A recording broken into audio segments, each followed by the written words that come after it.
Hey guys, this is Mr. Breen, and in this video I'll be talking about the business cycle. The business cycle is basically GDP's tendency to sort of fluctuate up and down in the short term. So let's draw a graph of what this looks like. So this is going to be across time. So unlike your supply and demand graphs, this is a time graph, and we're graphing GDP over time. Let's say real GDP. The business cycle has 4 stages, okay? There's expansion, where GDP is going up.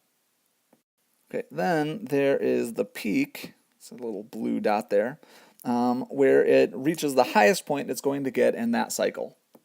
Okay, then there's going to be a contraction, I'll put that in MSU green, where GDP is decreasing. And then there is a trough, we'll have a little bit of a purple, okay, purple just like this little point there, that indicates the lowest point that the business cycle that GDP will reach in that business cycle. And then we're going to start over with another expansion and another peak. I won't draw it in there this time because it's just a point.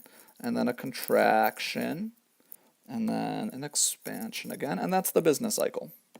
Now, this business cycle has downturns, and as you know, some downturns are worse than others, so we want to kind of give them names based on how severe they are. So the mildest kind of downturn is basically a contraction. Okay, a contraction is a decrease in GDP that lasts for less than 6 months. A recession is a downturn in GDP that lasts between 6 and 18 months, with 6 to 10% unemployment. 6 to 10% unemployment. Depression is basically defined as a very severe recession. So it might be a recession that lasts longer than 18 months, or a recession that has higher than 10% unemployment. You might, for example, be familiar with the Great Depression, which lasted for many, many months and had employment up in the 20s, up to 25%. Then there is stagflation, which is a very sort of special, interesting kind of situation where you have declining GDP, and rising or just high inflation. It's an unusual kind of scenario for reasons that I'll talk about in another video. For a number of different reasons, stagflation is generally associated with the 70s, when we did have declining GDP, high unemployment, and high inflation. High unemployment and high inflation, and we normally don't think go together. Okay, so what causes GDP to fluctuate like this? Well, there's business investment, obviously, because the more business investment you have, the more GDP should rise, and the less business investment you have, the more GDP should fall, right? And then there's also interest rates. Especially, we're going to think short-term interest rates. Short-term interest rates. All right, so why should this be true? Well, interest rates are basically, it's the price of borrowing money. So, and many times business investment or houses or cars are purchased by borrowing money. So if the interest rates are high, fewer people are going to borrow money to buy things. And if interest rates are low, more people are going to borrow money to buy things. So generally speaking, we're going to think low short-term interest rates will lead to an increase in GDP, and high short-term interest rates will cause a decrease in the GDP.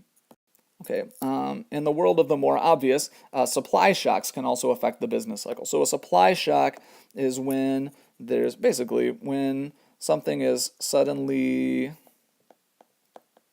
maybe suddenly cheaper, a lot cheaper, or suddenly more expensive, okay, or even beyond that, more drastically, there's just a lot more of something out there, or a lot less of something out there. So if oil goes way up in price, what do you think is going to happen to GDP? Yeah, me too. I think it's going to go down. And if oil suddenly becomes really, really cheap, right, GDP will probably go up. So an example of a negative supply shock might be the oil embargo that was waged against the United States back in the 70s by OPEC, and that contributed to stagflation. And an example of a positive supply shock might be something like the invention of the computer that allowed a lot of things to be produced and sold much more cheaply, and so that caused GDP to increase. Also, consumer confidence has a big role to play. So if consumers believe that the economy will continue to be good or will get better, they might believe that their salary will get higher in the future, and so they'll be more willing to borrow money to buy stuff now, or they'll just be more willing to buy stuff now. And so their buying stuff, spurs business investment, and GDP will go up. Whereas if consumers are very unconfident in the future, they don't know if their income will go up, or they might even believe they'll lose their job, they're going to save a little bit more and not spend as much. And even though savings is good for long-term growth, in the short term, businesses will probably start to invest less because there's going to be fewer opportunities to sell people stuff because people aren't buying as much stuff.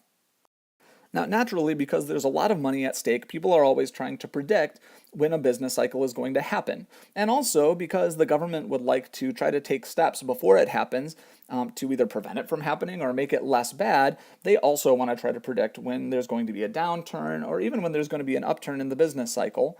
And this is obviously very difficult. If it were easy, then, we wouldn't, there would be a lot of stuff that we wouldn't have to worry about. If anybody could do it really accurately, that person would be extraordinarily wealthy. But there are a couple things that we can generally look at as guides, and one of them is stock market performance. Okay, if the stock market rises in value, we might think that there's going to be an upturn in the business cycle later, and oftentimes that is true. And the opposite is true, that if the stock market goes down, oftentimes there's a downturn in the business cycle. Another thing we might look at is long-term interest rates. Interest rates for long-term loans. Okay. Oftentimes when long-term interest rates are low, it's a sign that a recession is coming. And if long-term interest rates are high, it's a sign that times are going to be good in the future. Now, one thing that you cannot use to predict changes in the business cycle is GDP, because the business cycle is the movements of GDP, right? And the whole point is that we don't know what's going to happen with this in the future, except maybe by looking at the stock market or maybe by looking at this. All right. And because it fluctuates, just because it's going up doesn't mean it's going to go up in the future, right? We might reach a peak and it'll go down again. So this is not a good guide. And another thing that a lot of people tell me you could look at, a lot of students anyway, is unemployment. But it turns out that unemployment tends to change after there's a change in the business cycle. So first GDP goes down, then unemployment goes down. So this is what we call a lagging indicator. Okay. In other words, the change in unemployment happens after the change in the business cycle, so we can't use a change in unemployment to predict a change in the business cycle. Whereas these things, stock market, long-term interest rates, are thought of as leading indicators. Okay? Because a change in the stock market precedes a change in the business cycle, oftentimes, we think of these as leading indicators, things that we might actually be able to use to make a prediction.